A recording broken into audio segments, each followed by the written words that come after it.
I'm just coming to terms with the fact that I am the victim of an elaborate hoax by my lawyers, not the current one, but in particular, Trent's treachery. Let's just call it that. I'm in terrible flashbacks, so I'm going to have to talk about it. I don't want to get into the $1.5 million that was stolen through the laws that are legal in Ontario and every province in Canada, but Saskatchewan. You can't do any of what happened to me and my mother and hundreds of thousands of victims. And you can't do it in Saskatchewan, but you can get away with it in every other province. There are some checks and balances in Manitoba and Alberta, but they're really not sufficient, quite frankly. They're a very vague attempt to make a correction, but the fraud goes on there equally as bad as anywhere else. But none worse than Ontario and British Columbia. And possibly Quebec, to tell you the truth. Their laws are Canadian, so there's no protection for real estate rights in the Charter of Rights. And the reason they didn't give us protection as homeowners and real estate owners is because they were afraid that they couldn't expropriate. Well, how friggin' dumb is that? They could have very easily expropriated. All they had to do was make a clause that the government has the right to expropriate for safety reasons and floodplains and highways and so on and so forth. And instead, goddamn Pierre Elliott Trudeau and his son is not much better because he's just sat back and done frig all, and he knows what's going on in this country and how serious this is a haven for criminals and the fraud that is going on. And the police won't even investigate unless you're like we were worth over $1 million and they didn't consider us worthwhile. You got to be a mega multimillionaire and then you got to pay for lawyers and then you got to sue the pants off the government, which 100 people did back in 2005. But anyway, I have a website and all that's there. But what I have to come to terms with the fact is that Chantel, God bless her, fraud investigator with the Sudbury Police, tried to tell me right from the start that Trent set me up and I was the victim of an elaborate hoax because I've lived my whole life fighting for human rights. And when I discovered, along with all the other issues I have discovered in this country and the corruption and fraud in our health and medical system, and then to discover that as a registered owner, anybody can steal your home in secret, put their name on title, commit fraud and state embezzlement, and leave you completely with nothing and no legal resource. And by the hundreds of thousands, people just walk away and lose everything. And our government and our lawyers think that's perfectly okay. So when I met Trent, young, eager, why didn't I realize that I knew more about law than he did? Why didn't that occur to me that this is a problem? He promised me media, we're going to change the laws, we're going to go after the Section 7, the Charter of Rights, which I knew is where we needed to go. It had to be at the federal level. It's a human rights issue. You can't rob someone of half their income in secret and call that a democratic law, which is basically what we have here. And you can't divorce in secret, so why should you steal somebody's home and a spouse lose the matrimonial home? You know, married for 70 years and at 95 you discover you don't own the house? Only Saskatchewan put a stop to that shit. Anyway, in 1989, but England stopped the law in 1925. But what I'm trying to deal with here is, Okay, my mother was terminal. We were facing a public auction of a property worth $1 million, and I needed to find a buyer quick because in a public auction, it would go for pennies on the dollar. And I have real estate investment training, and yet I didn't know that anybody could steal your property and it's legal. Only in Canada. Anyway, I have to focus. I've got to try to focus. I can't sleep. I'm in flashbacks. Why didn't I question the fact that, because I wanted to believe that he cared. I was so sick. My mother was dying. My father had committed fraud. My brother committed fraud. And then my brother-in-law of 33 years committed fraud. And I wasn't aware of how much fraud he had committed because nobody was talking to me and nobody was telling me and everybody was lying, covering up. That's what Canadians do. Oh, let's not talk about it. Anyway, so I didn't want to deal with the theft and the fraud and the income tax fraud and everything that my brother did. I wanted to get the rights for every Canadian. I wanted to take my case and all my research and knowledge and use it to save Canadians from going through ever again what was happening. And the only way to do that was to get a democratic law in place at the federal level, truthfully. Provincial is not good enough because this is a human rights issue. It's not just a land issue, it's a human rights issue. And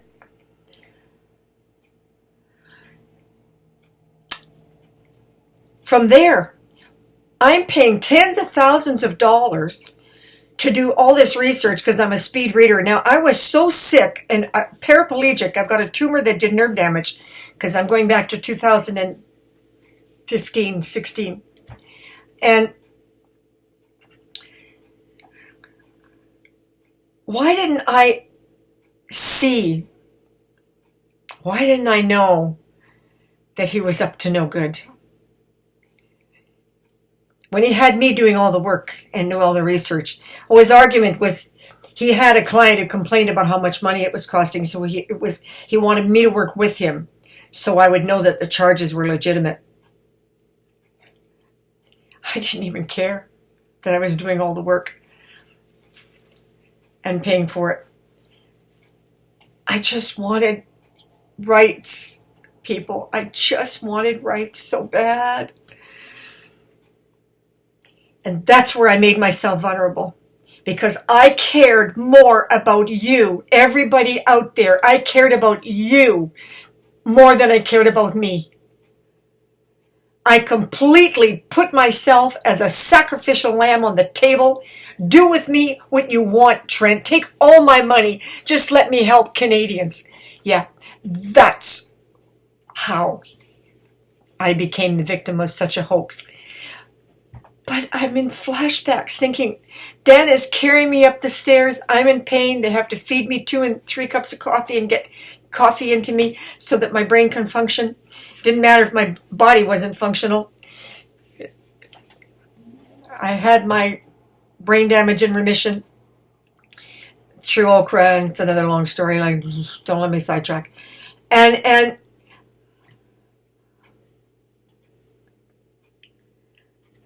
because I can speed read, I read, he pulled up files on case histories going back 100 years, Supreme Court.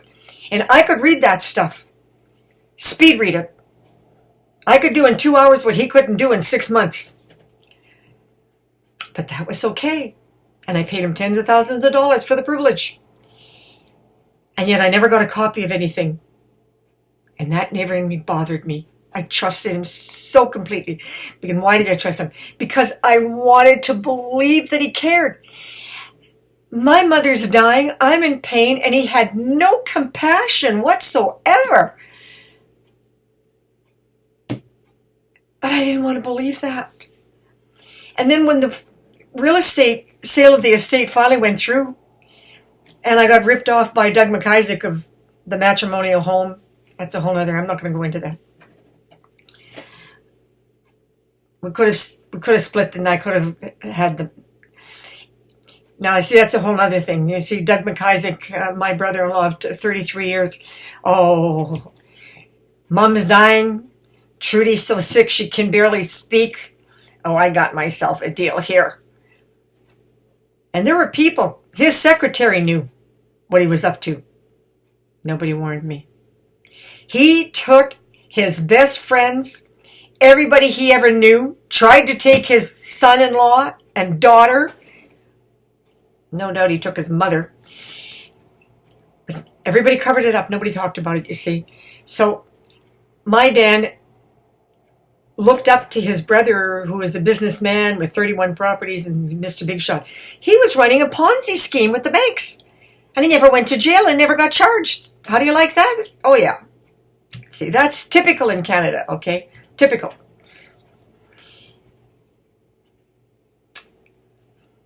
Now, you know, I worked in the stock market in 1968, and I knew about the scams. Oh God, why didn't it occur to me? I don't know. Can I excuse myself that my mother was dying and I was in so much pain? No, I can't. I just can't. Anyway, David Innes, my father's lawyer, and my mother stuck with him, so I had to stick with him because she wouldn't go to anybody else. That's my mother's enabling addiction to men, and you know, she made my life a hell. We won't go there. But when I asked David, when I sold our house in Wasaga Beach, that was to be my retirement home, which I sold. I had to evict my brother. He was squatting there, and everybody was anyway. Oh, I'm sidetracking. I'm sorry. I'm sorry. This isn't going to help anybody. I gotta focus.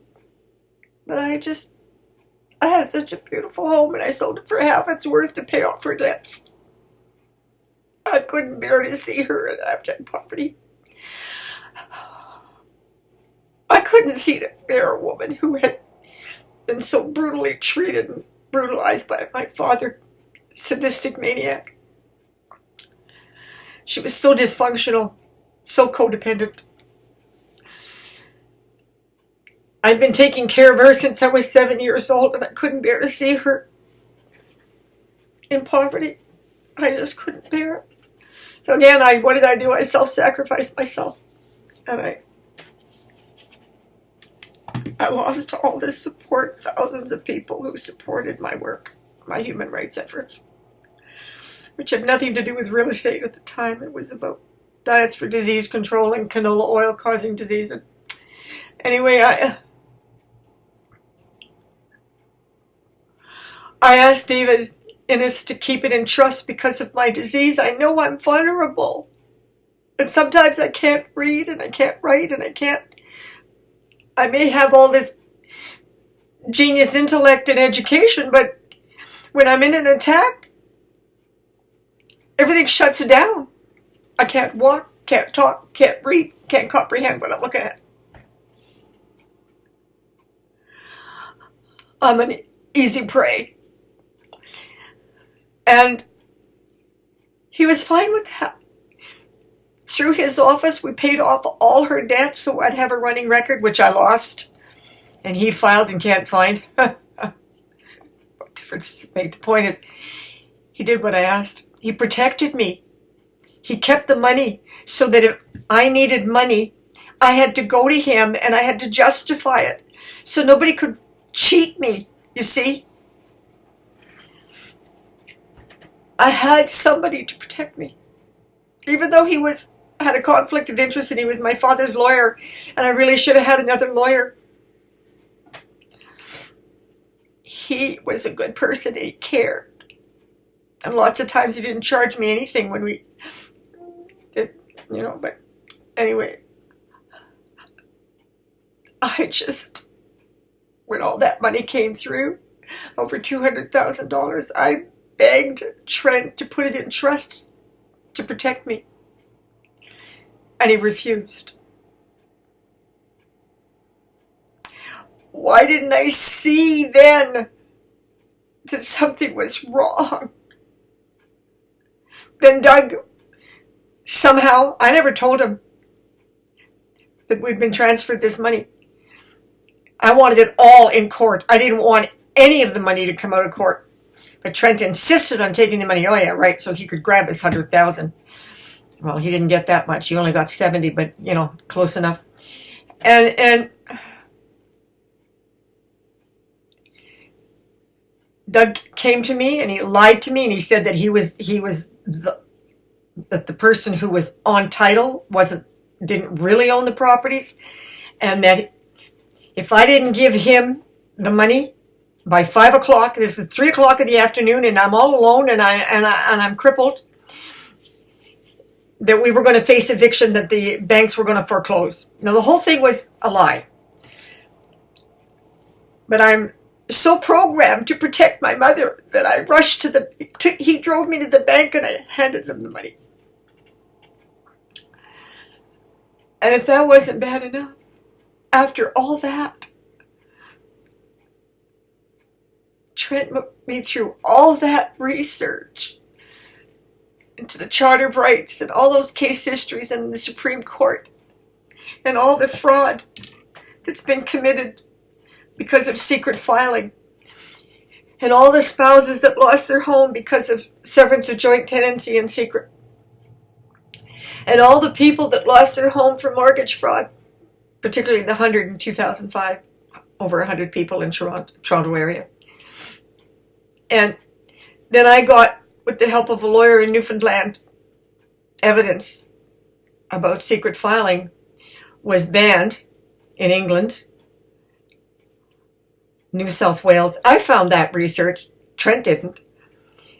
And then I got information from Saskatchewan on their laws that are 100% protection.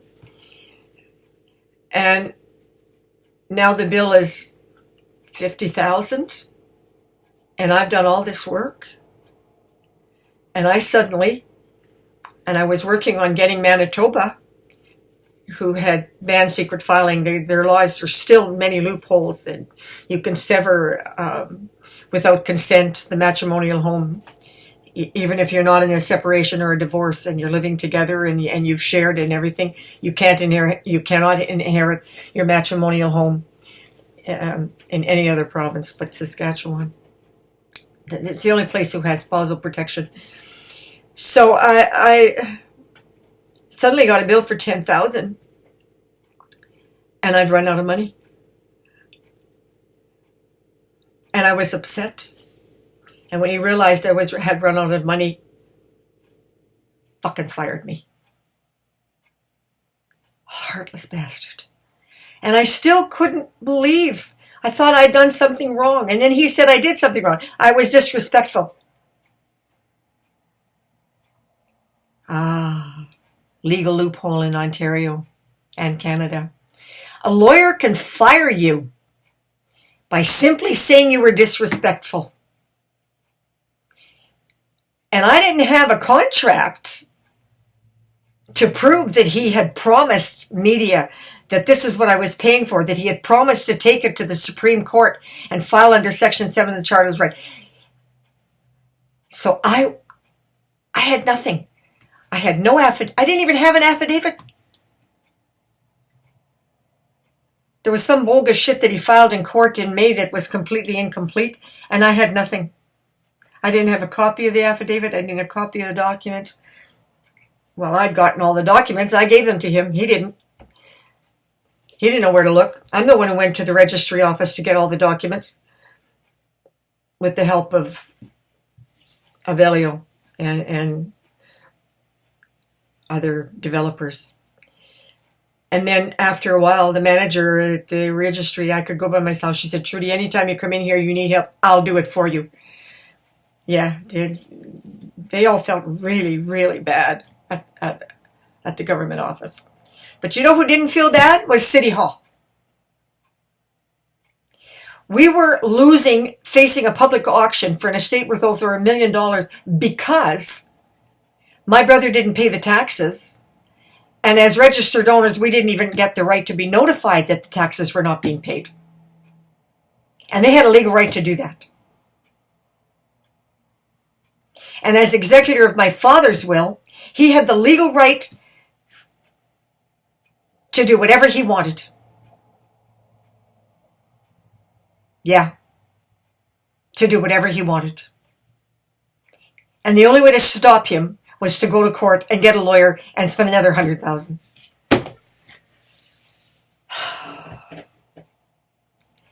Anyway, my new lawyer is going to see what he can do about that.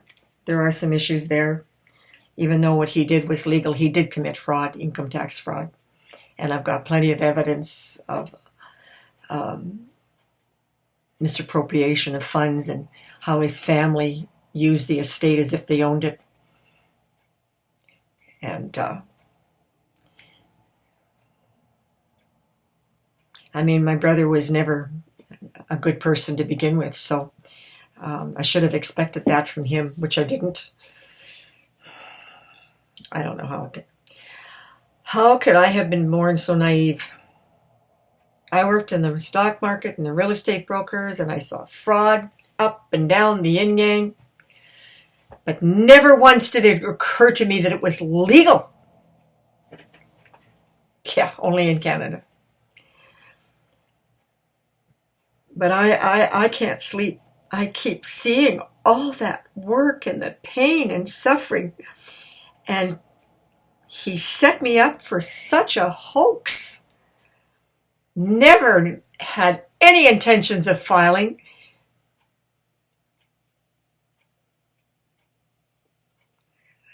And it was just a scam. And when I ran out of money, threw me out.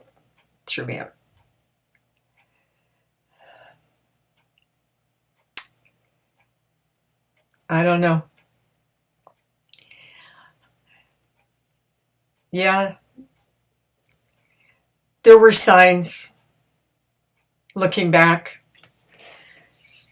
If I hadn't been sick, I can tell you right now, people, I'd have had him in jail so fast, make your head spin. Because I'm kind of like two people. There's the functional me, which frankly hasn't been very often. But when I'm functional, I'm a gall darn powerhouse. You can't touch me. But when I'm sick, I'm 5 years old. You can do anything you want to me, and believe me, it's been done in more ways than one. I don't know. He sleeps well, happy as a pig in shit. No guilt, no conscience. Not one of them. Not one of them.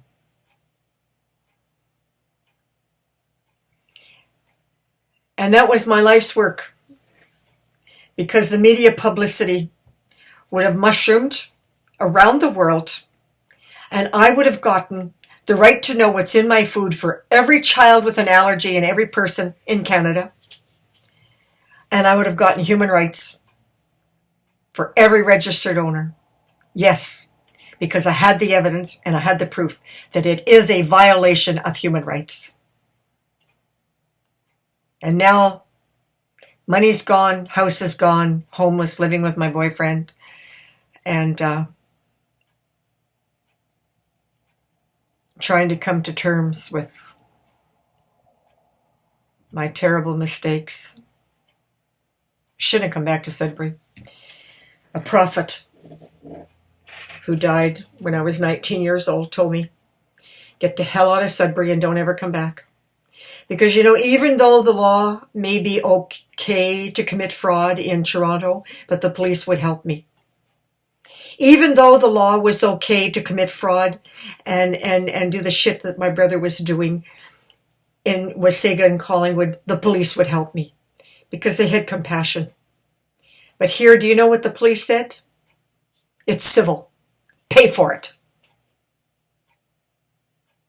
Because if they had filed under criminal, they would have put a stop to everything that my brother did and to what Doug did, and none of this would have happened.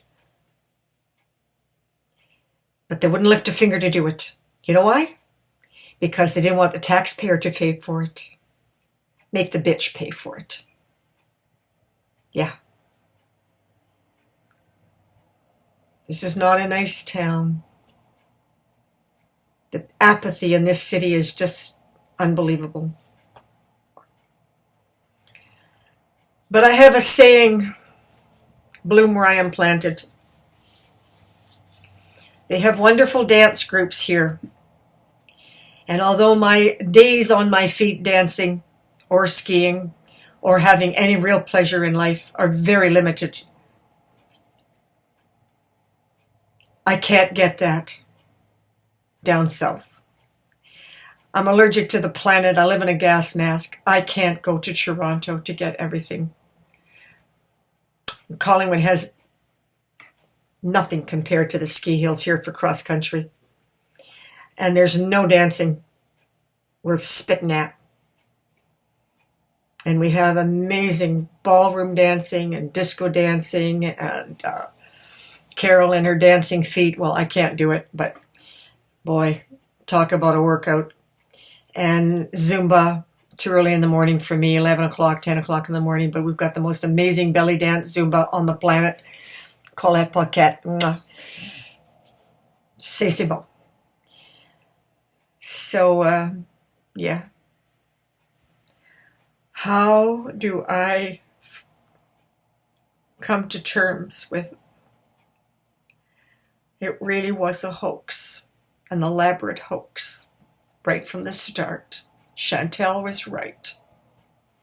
I'd taken me over 2 years, and I just kept trying to find excuses for him. At one point,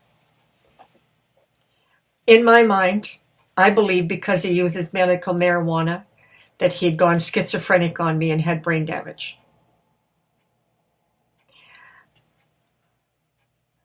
I was so in love with that boy. Had he been my own son, I couldn't have loved him more and believed in him more and trusted in him more. But that's because I wanted to believe it. Yes, you see, we are victims of our own desires. I wanted to save you. I was more than willing to sacrifice everything as long as I got the laws changed to save you. And I failed. I lost everything, and the law is the same. And I'm 78 in September.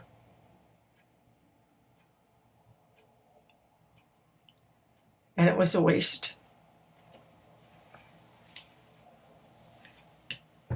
Even now, people, even now, if I got the law changed, if somebody cared, it would be worth it for me.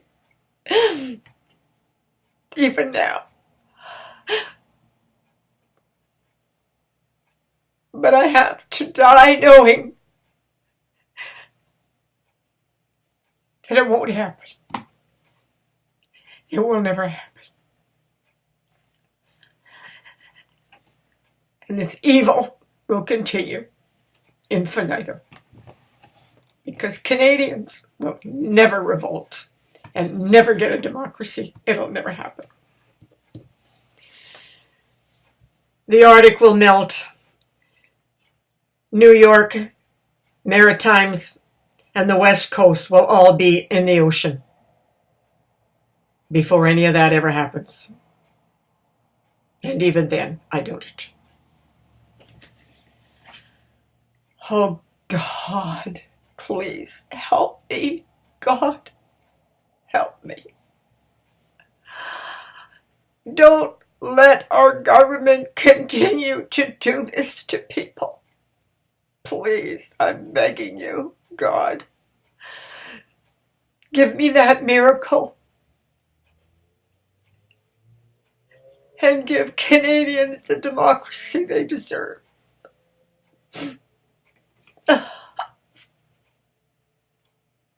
That's all I care about. That's all I care about. I don't care about my pain. I don't care about the poverty. I don't care about anything. That's all I care about.